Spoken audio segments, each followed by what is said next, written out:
Honorable Senators, I would like to acknowledge the presence in the Speaker's Gallery this afternoon of Ms. Gabriela Murimi, a grade 10 student from Brabant Garden Estate International School, who is undertaking a one-week service in the Senate under the school's voluntary service scheme.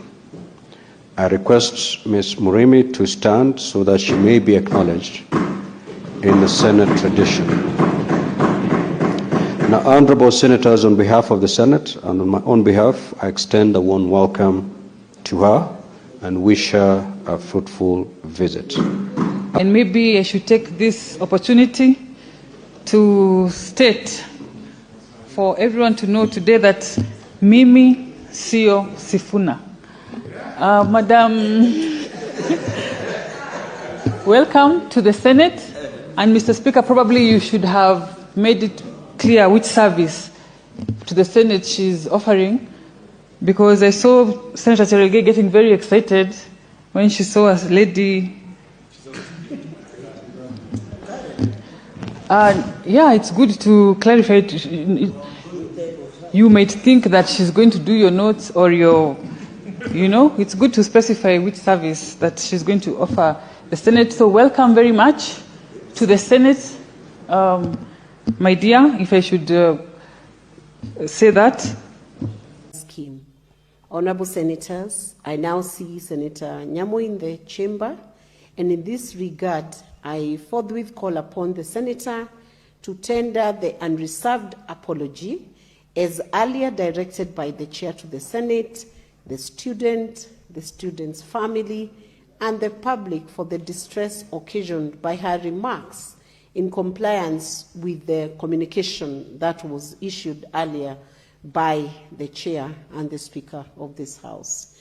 Senator Karen Nyamu, you now have the floor. You can move to the dispatch and recite the apology in the acceptable version.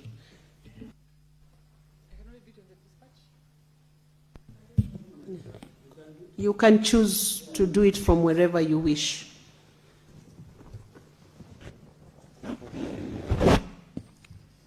Madam Speaker, this apology has been written for me to read, and parts of it constitute an admission to what I have been accused of, which cannot be further from the truth.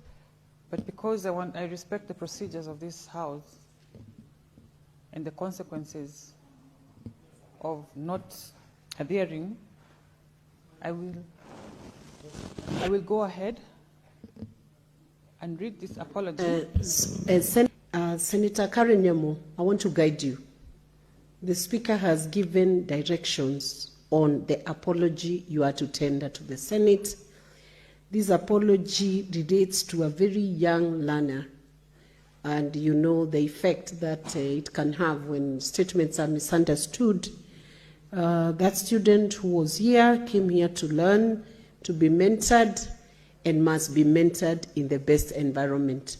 So once again, I give you a chance to tender an unqualified and reserved apology in the terms that are set out as I have guided you and as you were guided earlier by the substantive chair of the Senate. Who are you informing? Because there is no one on the floor. You cannot inform when there is no one who is on the floor. So Senator Madago, hold your peace. Senator Karen Nyamu, can you now proceed to tender the apology without wasting time? Madam Speaker, I'd also want, before I read my apology, I can let Senator Madago inform me. Senator Karen Nyamu, proceed to tender the apology. I did not allow Senator Madago to proceed with even with his request for point of information, because there was no one on the floor. Proceed.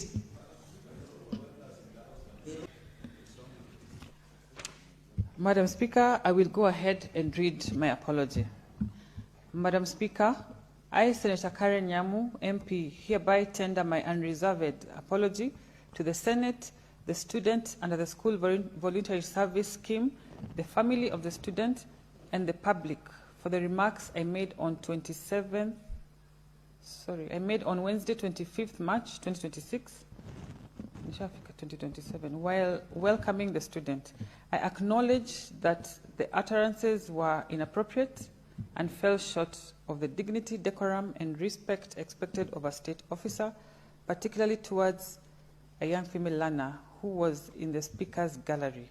I reaffirm my commitment to uphold the values and integrity of the Senate and to treat all persons, especially young people, engaging with Parliament with respect and courtesy they deserve. Madam Speaker, I will also go ahead to say that I was highly misunderstood. Senator Karen, very surprised. Senator Karen, just leave it at that. You may have your seat now.